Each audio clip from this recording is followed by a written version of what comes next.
ጤና ይስጥልኝ እንደምን አላችሁ? ይህ የመጽሐፍ ዳሰሳ ቻናል ነው። በዛሬው የመጽሐፍ ዳሰሳ የመረጥኩላችሁ The Prosperity Paradox: How Innovation Can Lift Nations Out of Poverty በሚል ርዕስ በክሌይተን ክሪስተን እና በጓደኞቹ ማለትም በኢፎሳ ኦጆሞ እና በካረን ዲለን የተጻፈውን በጣም ወሳኝ የሆነ መጽሐፍ ነው ዛሬ የምናየው። ወትሮ እንግዲህ እንደምናደርገው መጀመሪያ የመጽሐፉን ይዘት ከማየታችን በፊት መጽሐፉን ያዘጋጁት ሰዎች ማን ናቸው የሚለውን ከማየት ነው የምንጀምረው። ይሄ መጽሐፍ ያዘጋጀው መሪ ጸሐፊ የምንለው ክሌይተን ክሪስተን ባለፉት ሁለት ዙሮች ላይ The Innovation Dilemma እና The Innovator's Solution በሚል ርዕስ የተጻፉ መጽሐፍቶችን በባለፉት ክፍሎች ዳሰናል። ቲዮሪ ኦፍ ዲስረፕሽን በሚል ርዕስ የወጣውን ወይም የዲስረፕሽን ቲዮሪን ለዓለም በማስተዋወቅ የምናውቀው ይህ ጸሐፊ አንዱ ነው። ክሌይተን ክሪስተን በሃርቫርድ ውስጥ ቢዝነስ አድሚኒስትሬሽን የሚያስተምር በርካታ መጽሐፎችን የጻፈ ጸሐፊ ነው። እስከ 2020 ድረስ ነው የኖረው። የዲስረፕሽን ቲዮሪን በዓለም በማስተዋወቅ ትልቅ አሻራ ያሳረፈ ሰው ነው። ሌሎቹ ሁለት ጸሐፊዎች የዚህ መጽሐፍ ኮንትሪቢዩት ያደረጉ ሁለት ጸሐፊዎች አንዱ ኢፎሳ ኦጆሞ የሚባለው ናይጄሪያዊ ነው። አሜሪካን ሀገር ለትምህርት ሄዶ በዛው የሃርቫርድ ዩኒቨርሲቲ ውስጥ የክሪስተን ክሌይተን ተማሪ ሆኖ ቢዝነስ አድሚኒስትሬሽንን ያጠና እና በዚህ ውስጥ ደግሞ ጥሩ ኮንትሪቢዩት ያደረገ ጸሐፊ ነው። በአሁኑ ሰዓት ደግሞ በራሱ ክሌይተን ክሪስተን ዲስረፕተር በመባል የሚታወቅ ሰው ነው እና እሱ ካረፈ በኋላ የተቋቋመ ኢንስቲትዩት አለ፣ በስሙ የተቋቋመ የዛ ኢንስቲትዩት ዳይሬክተር ነው በአሁኑ ሰዓት ኢፎሳ ኦጆሞ። ሌላው ደግሞ ሶስተኛዋ ጸሐፊ ካረን ዲለን በኦተር ጆርናሊስት እና በተለያዩ መድረኮች በመገኘት ንግግር የምታደርግ ሰው ናት። እንደዚሁም ደግሞ በሃርቫርድ ቢዝነስ ሪቪው ውስጥ በኤዲተርነት የምትሰራ ሰው ናት። እነዚህ ጸሐፊዎች ናቸው እንግዲህ ይህንን በተነባቢ የሆነ ስለ አንተርፕረነርሺፕ፣ ጀማሪ ቢዝነስ፣ ብልጽግናን በማምጣት ረገድ የሚኖረውን የተለያዩ አካላት ሮል በተመለከተ በደንብ የተፍታታ ሀሳብ ያቀረቡ ሰዎች ናቸው ማለት ነው። ስለ ሰዎቹ ይሄን ያህል ካነሳን እንግዲህ ቀጥለን የምናየው መጽሐፉ የሚኖረው ይዘት ምን ይመስላል የሚለውን ነው በዝርዝር የምናየው። ይሄ መጽሐፍ 4 ዋና ዋና ክፍሎች አሉት። እንደዚሁም 11 ዝርዝር ደግሞ ቻፕተሮች ያሉት መጽሐፍ ነው። ለፕሮስፐሪቲ ፓራዶክስ በሚል የተጻፈው ይሄ መጽሐፍ ብልጽግናን ማምጣት ፈጠራ እና ከፍጥነት ጋር የተገናኘ ነው የሚለውን የበለጠ የሚያብራራ መጽሐፍ ነው። እንግዲህ በመጀመሪያው ሴክሽን ላይ የምናየው The Power of Market Creating Innovation በሚለው የመጀመሪያው ሴክሽን 4 ዋና ዋና ርዕሰ ጉዳዮች ተካተዋል። በዚህኛው ላይ እንግዲህ የሚያስቀምጠው ምንድነው የፕሮስፐሪቲ ፓራዶክስ ብሎ የጻፉትን መጽሐፍ በደንብ ያብራሩታል። እዚህ ላይ ምንድነው ፓራዶክሱ የሚለው እንግዲህ የእድገት መንገዶች ብዙ ናቸው። አገራት ብዙ አይነት የእድገት አማራጮችን ሊከተሉ ይችላሉ። አንዳንድ አገራት የእርዳታን ጥገኝነት በእጅጉ ይፈልጉት ይችላሉ። አንዳንድ አገራት መሰረተ ልማትን በማስፋፋት ላይ ሊጠመዱ ይችላሉ። አንዳንድ አገራት እንደዚሁ ቶፕ ዳውን የሆነ የልማት አማራጮች መንገዶችን ተከትለው ሊሄዱ ይችላሉ። እንደዚሁም ደግሞ ኢንቨስትመንትን በመሳብ ብቻ እንደዚሁ እዛ ላይ ትኩረት ሰጥተውም የሚሄዱ ሀገራት አሉ። ነገር ግን በዚህ መጽሐፍ ላይ የምናየው የብልጽግና መንገድ ፖቨርቲ ላይ በማትኮር ድህነትን በማትኮር ሳይሆን ፈጠራ ላይ ትኩረት በማድረግ ነው ሊመጣ የሚችለው የሚለውን ነው የሚያነሳው። ስለዚህ ለመበልጸግ ድህነት ማጥፋት ላይ ሳይሆን ትኩረት ማድረግ ያለብን ፈጠራን በማበራከት ድህነትን ማጥፋት የሚያስችል መንገድን እንከተል ብሎ ነው የሚያስበው። እንግዲህ ስለ ኢኖቬሽን ሲያነሳ 3 አይነት የኢኖቬሽን መንገዶች ያነሳል መጽሐፉ። አንዱ ሰስቴኒንግ ኢኖቬሽን የምንለው ነው። ሁለተኛው ኢፊሽንሲ ኢኖቬሽን የምንለው ነው። ሶስተኛው ማርኬት ክሬቲንግ ኢኖቬሽን የምንለው ነው። ብልጽግናን የሚያመጣው መንገድ የማርኬት ክሬቲንግ ኢኖቬሽን የምንለው ነው ይላል። የመጀመሪያው ሰስቴኒንግ ኢኖቬሽን ፈጠራ ይፈጠርና በአጋጣሚ የተገኘውን ፈጠራ እያስቀጠሉ መሄድ፣ ሰስቴን እያደረጉ መሄድ ላይ ያተኮረ ነው። ኤፊሽንሲ ኢኖቬሽን የምንለው ደግሞ መጠነኛ ማሻሻያዎች በማድረግ ላይ ትኩረት ያደረገ የኢኖቬሽን አይነት ነው። ማርኬት ክሬቲንግ ኢኖቬሽን የምንለው ደግሞ ዲስረፕሽን ጋር የተገናኘ ማለትም ፈጠራው ያልደረሰላቸው፣ ሰርቪሱ፣ ፕሮዳክቱ እጃቸው ላይ ያልገቡ ያልደረሰላቸው ዜጎች ላይ ትኩረት በማድረግ እነሱ ሰፋፊ ስራ ዕድል ሊፈጠርላቸው፣ ስራ እንዲያገኙ፣ በዛም ገቢ እንዲያገኙ በማድረግ ድህነትን መጋፈጥና ከዛ ተነስቶ ዌልዝ ክሬት ማድረግ ብልጽግናን ማምጣት ያስችላል ብሎ ነው የሚያምነው ማለት ነው። ሌላው በዚህ ውስጥ እንግዲህ ትግሉ ያለው ሰዎች ምን ይፈልጋሉ፣ ፈጠራ ያልደረሰላቸው አካባቢ ዜጎች ምን ችግር ይገጥማቸዋል፣ ምን አይነት ችግር ነው በዚህ ማህበረሰብ ውስጥ ያለው የሚለውን መጀመሪያ ትኩረት ማድረግና ለዛ ማህበረሰቡ ፌስ ለሚያደርገውን ችግር እንደ የፈጠራ ሀሳብ መነሻ አድርጎ በመውሰድ መጠቀም ይገባል ብሎ ነው የሚያምነው ማለት ነው። ስለዚህ ድህነት መኖሩ ለብልጽግና መንደርደሪያ፣ ለፈጠራ ስራዎች መንደርደሪያ ሆኖ ሊያገለግል ይችላል ብሎ ያስባል ማለት ነው። ሌላው በመጀመሪያው ቻፕተር ውስጥ የተጠቀሰው የፑሽ እና ፑል ፋክተር የምንለው ርዕሰ ጉዳይ ነው። ይሄ ሲባል እንግዲህ ፑል እና ፑሽ ፋክተር በምንልበት ጊዜ ፑሽ ፋክተር የምንለው ከላይ ወደ ታች የሆነ እሳቤ፣ በእርዳታ ላይ ጥገኝነትን መሰረት ባደረገ መንገድ ያለ እሳቤ ሲሆን ነው። ፑል ፋክተር የምንለው ደግሞ ፈጠራ ሰዎች ፈጠራ ስራዎቻቸውን ችግር ባለበት አካባቢ የሄዱ ያን ችግር እንደ ኦፖርቹኒቲ ተጠቅመው ያን ፈጠራ ተከትለው ሲሰሩ ከዛ ከነሱ ፈጠራ በኋላ የመሰረተ ልማት መስፋፋት፣ የተቋማት መስፋፋት በሚኖርበት ጊዜ የሚኖረው ነው። እሱን ፑል ፋክተር ብሎ የሚያስቀምጠው ያንን ነው ማለት ነው። በሁለተኛው ሴክሽን ያስቀመጠው ያደጉት ሀገራት፣ ዛሬ ምሳሌ የምንጠቅሳቸው ያደጉት ሀገራት ኢኖቬሽንን ተጠቅመው እንዴት አደጉ የሚለው በሁለተኛው ቻፕተር በደንብ ተቀምጧል። በዚህም መሰረት የአሜሪካንን የኢኖቬሽን ስቶሪ አንስተዋል። እንዴት ነው አሜሪካን በኢኖቬሽን መንገድ ያደገችው የሚለው ተነስቷል። የኢስቱ ደግሞ ወይም የምስራቁ ዓለም ምዕራቡን ዓለም እንዴት አድርጎ እንደተገዳደረው ያነሳል ማለት ነው። እነዚህን አይ ቲንክ በዝርዝር ማንሳቱ ለዚህ መጽሐፍ ጠቃሚ ይሆናል። በዚህ መሰረት ለምሳሌ ስለ አሜሪካ አንዳንድ ጉዳዮችን ልናነሳ እንችላለን። እንግዲህ የአሜሪካ ፈጠራ እንዴት አሜሪካውያን ህይወታቸውን ቀየሩ የሚለውን ለማንሳት በ1800ዎቹ መግቢያ አካባቢ አሜሪካ ደሃ፣ መሰረተ ልማት ያልተስፋፋባት፣ ደካማ ተቋማት ያሏት፣ በአብዛኛው ደግሞ የገጠር ኢኮኖሚ የተጫጫናት አገር ነው የነበረችው። ሊሚትድ ኢንፍራስትራክቸር የነበረባት አገር ነው የነበረችው። ታዲያ አሜሪካ ከዚህ ሁኔታ አስከፊ ሁኔታ ተነስታ ዛሬ የዓለም ዩኒፖላር በመባል ደረጃ የሚቆጠር ገናናነት እንዴት ፈጠረች፣ እንዴት የበለጸገች ሀገር ሆነች ከተባለ መንገዱ ያለው ኢኖቬሽን ውስጥ ነው። እንግዲህ ለምሳሌ ኢንጂን ሆኖ የነሱ እድገት ኢንጂን ሆኖ ያገለገለው ኢኖቬሽን ነው ስንል አንተርፕረነሮች በስፋት ወይም ኢኖቬተሮች በስፋት የፈጠራ ስራ ያቀርባሉ፣ ችግር ያለበት አካባቢ ያደርሳሉ፣ ያን ተከትሎ መሰረተ ልማት ይስፋፋል። በዚህ መንገድ የተሰሩ ብዙ ስራዎች አሉ ማለት ነው። እዚህ ላይ እንግዲህ እንደ ምሳሌ ያነሳው ለምሳሌ ኢሳክ ሲንጀር የስዊንግ ማሽን ወይም የመስፋ ማሽንን በ1851 አካባቢ ሲሰራ ያን ማሽን ተጠቅሞ ሚሊዮኖች ህይወታቸው ተቀይሯል። ከዛ በኋላ ባሉት ውስጥ የስዊንግ ማሽን እንግዲህ ሲንጀር የምንለው እኛ እንኳን ሲንጀር የሚለውን ስያሜ የወሰደው ከራሱ ከኢሳክ ሲንጀር ነው እና ይሄ የልብስ መስፊያ ማሽንን በብዛት ሰርቶ አሜሪካ ውስጥ ሲያመጣ እዛ ላይ ይሄን ማሽን ተጠቅመው ህይወታቸው የተቀየሩ ሰዎች ማሰብ ነው። ሄነሪ ፎርድን ብንወስድ ለምሳሌ አውቶሞቢል በ1896 ወደ ገበያ በስፋት እንዲቀርብ ሲያደርግ፣ አፎርደብል በሆነ ዋጋ ብዙዎች እንዲደርሳቸው ሲያደርግ ያ ከድህነት መውጫ መንገድ ሆኖ ብዙዎች ስራ ዕድል እንዲፈጠርላቸው አድርገዋል።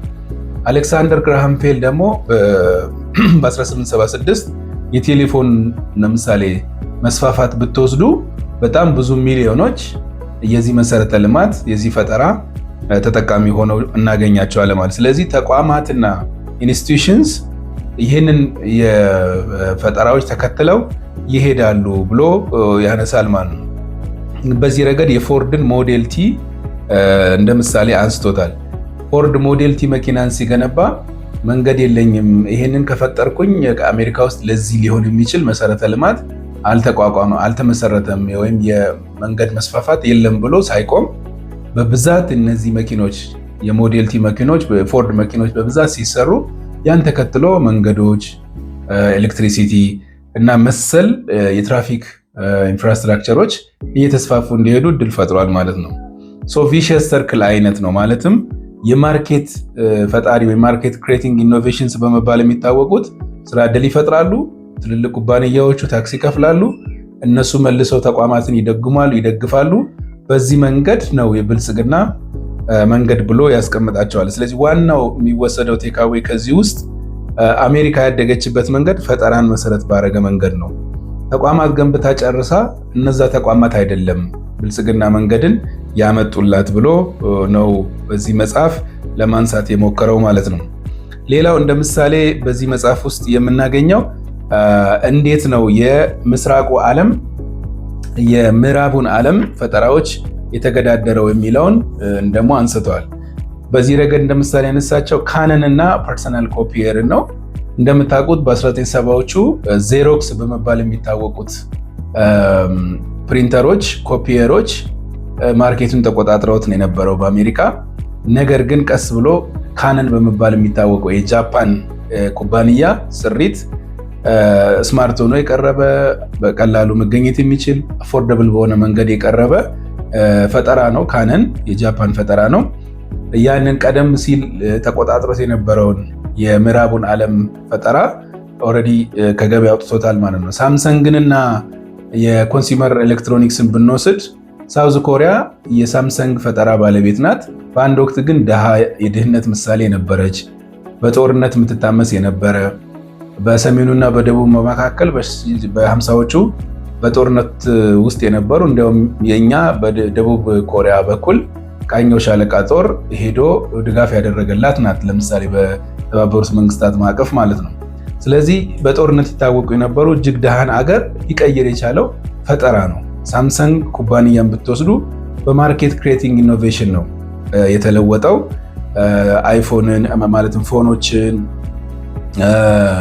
ሆም አፕሊያንሶችን፣ ስማርት ቲቪዎችን ሳምሰንግ ኩባንያ በብዛት እንዲመረት አድርጎ ስራ እድል ፈጥሮ ከፍተኛ ግብር ከፋይ ነው በኮሪያ ውስጥ። ለምሳሌ ሳምሰንግ በዛ ፈጠራ አማካኝነት ዌልዝ ክሬት ማድረግ የምትችል መበልጸግ የምትችል ሀገር ፈጥሯል። ሌሎች በርካታ ፈጠራዎችም ተጨምረው ማለት ነው። ስለዚህ ኢኖቬሽን ነው ሳውዝ ኮሪያን ከእርዳታ ተቀባይነት ሀገር ወደ ኢኖቬሽን ኤክስፖርተርነት የፈጠረችውን ወደ ሌላው ዓለም ኤክስፖርት እንደምታደርግ ሀገር ያደረጋት ይሄ ነው ማለት ነው። ሌላ እንደ ምሳሌ የሚያነሳው የሜክሲኮን ኢፊሸንሲ ላይ ትኩረት ያደረገ ፈጠራ ነው ይሄ የሚያነሳው። ይሄ የፈጠረው ችግር ምንድነው? ሜክሲኮ ብዙ ፈጠራዎችን ተቀብላ በተለይ ኢንቨስተሮችን ተቀብላ የምታሰማራ አገር ናት። ነገር ግን እነሱ እዛ አካባቢ ላይ ያለው ሎካሉ ስራ የማይፈጥሩ ኢኖቬሽን የማይፈጥሩ አዳዲስ ፈጠራዎች ላይ ትኩረት ከማድረግ ይልቅ ትልልቅ ኩባንያዎችን አቅፎ ይዞ እነሱ መጠነኛ ኤፊሽንሲ ኢኖቬሽን ላይ ትኩረት እያደረጉ እንዲሄዱ በማድረጋቸው ምክንያት የዛ ውድመት ተጠቂ መሆናቸውን እና የሚጠበቀው ደረጃ በቀጠናው ሜክሲኮ የሚገባትን ያክል ድርሻ ሳትይዝ ከሌሎቹ አንጻር ማለት ነው እንደቀረች ያነሳል ማለት ነው። ከዚህ ተነስቶ ኩባንያዎቹ ከሌላ ሀገር የመጡ ከሆነ የሌላ ሀገር ኢኮኖሚ ችግር ቨልነረብል ይሆናሉ፣ ተጠቂ ይሆናሉ ማለት ነው። የሆነ ኢኮኖሚ መናጋት ሲያጋጥም ለምሳሌ አሜሪካን ሀገር ፋይናንስ ክራይሲስ፣ የኢኮኖሚ ክራይሲስ በሚያጋጥምበት ጊዜ ኤፊሽንሲ ኢኖቬሽን ላይ ብቻ ትኩረት ያደረገ ሀገር እነ ሜክሲኮ ችግር ይገጥመዋል። በሌሎቹ ጋር ግን ስንወስድ የዛ ተቃራኒ ሆኖ እናገኘዋለን ማለት ነው። ስለዚህ እንደ ቤስት ምሳሌ እነዚህን አንስቷል ማለት ነው። ሌላው መጽሐፉ እንግዲህ ትኩረት ያደረገው ሌላኛው ባሪየሮች ወይም ችግሮችን መፍታት ላይ ትኩረት አድርጓል ማለት ነው። ባሪየሮች ብሎ ለምሳሌ የሚያነሳቸው ያላደጉ ሀገሮች፣ በድህነት ላይ ያሉ ሀገሮች ዋነኛ ችግሮች ምንድን ናቸው? የቢሮክራሲው ችግር፣ የህጎች በአግባቡ ስራ ላይ አለመዋል ችግር፣ መሰረተ ልማት በአግባቡ ያለመሟላት፣ ኮራፕሽን የመሳሰሉት ናቸው። ግን እነዚህን እንደ ቻሌንጅ የሚቀመጡትን ነገሮች የፈጠራ ሰዎች እንደ ኦፖርቹኒቲ ሊወስዷቸው ይገባል ነው ዋናው ሊያነሳ የፈለገው ይሄ መጽሐፍ። ችግሮች ላይ ተመስርቶ የሚደረግ ፈጠራ የሚያስፈልገው ችግሮችን ወደ እድል ለመቀየር ነው።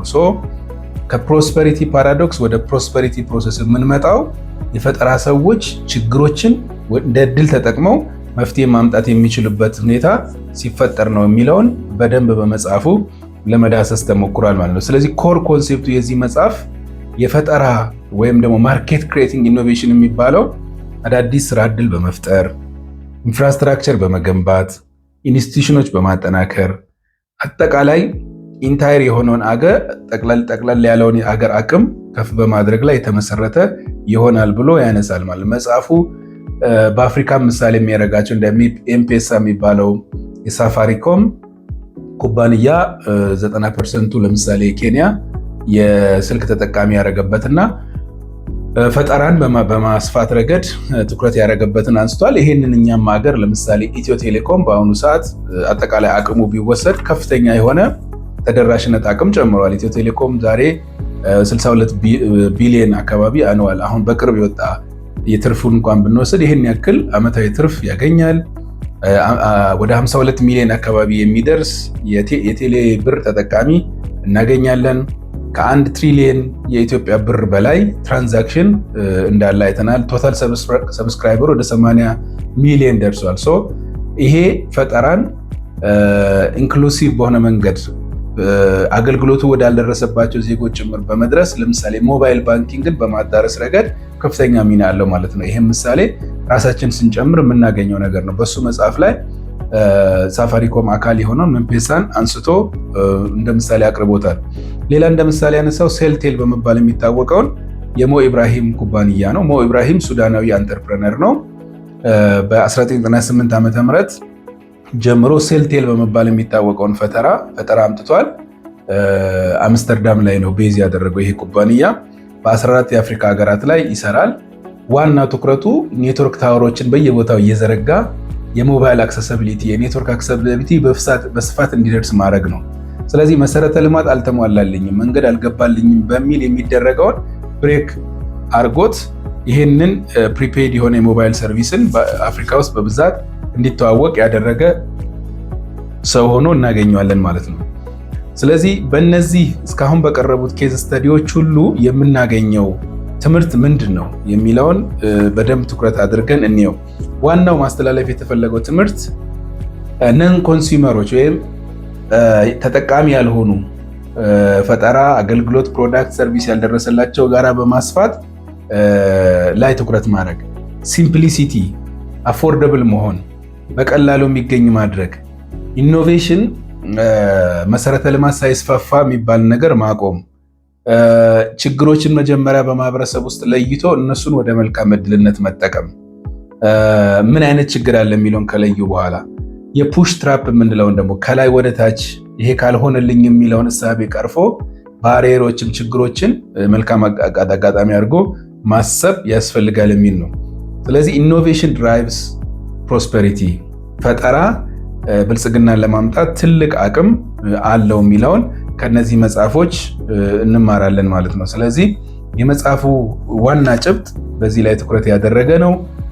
በአጠቃላይ የፕሮስፐሪቲ ፓራዶክስ የምንለው መጽሐፍ ሪአፊርም ያደረገው ምንድነው? ፖቨርቲ እንደ ችግር ሳይሆን ሊቀረፍ የሚችለው በእርዳታ መሰረተ ልማት በማስፋፋት በምናምን መንገዶች ብቻ ሳይሆን በዛ መንገዶች ብቻ ሳይሆን የራሳቸው ፋይዳ ቢኖራቸውም እነዚህ ዋናው ማርኬት ክሬቲንግ የሆኑ ፈጠራዎችን በማበረታታት ነው ሊመጣ የሚችለው የሚለውን ነው የምናነሳው። ይሄ መጽሐፍ እንደዚህ ወሳኝ ነጥቦች ቢኖሩትም ተወሰኑ ደግሞ የተነሱለት ጉድለቶች አሉ። እነሱን ለመጠቃቀስ ያክል ለምሳሌ ኦቨር ሲምፕሊፋይ አድርገዋል። ፈጠራ ትልቅ ቦታ የሚሰጠው ቢሆንም ግን እንደ ዋነኛ ቁልፍ መሳሪያ ብቻ ይቶታል የሚል አለ። ምሳሌዎቹ ሙሉ ሊሚትድ ናቸው፣ ኢምፔሪካል ምሳሌዎቹ ሊሚትድ ናቸው ብለው የሚያነሱ አሉ። እንደዚሁም ደግሞ እርዳታን ራሱ እንደመወገዝ የሌለበት ነገር ነው፣ የራሱ ሮልም አለው አግባቡ ከተጠቀምንበት የሚሉና የመሳሰሉ ተነስተዋል። ስለዚህ በአጠቃላይ ይህ ፕሮስፐሪቲ ፓራዶክስ የሚለው መጽሐፍ ፈጠራን አበረታተን ተጠቅመን እንዴት ሀገራችንን እናበለጽጋለን ለሚለው እና ለተጀመረው መንገድ የበለጠ የሚያግዝ ከመንግስት ካሁኑ እሳቤም ጋራ የሚሄድ የበለጠ ያንን እያጎላ እንድንሄድ የሚጋብዘን ሆኖ አግኝቼዋለሁ። በእኔ በኩል ለዛሬ ያለኝ ገለጻ ይሄ ነው። እጅግ በጣም አመሰግናለሁ። መልካም ጊዜ ይሆንላችሁ።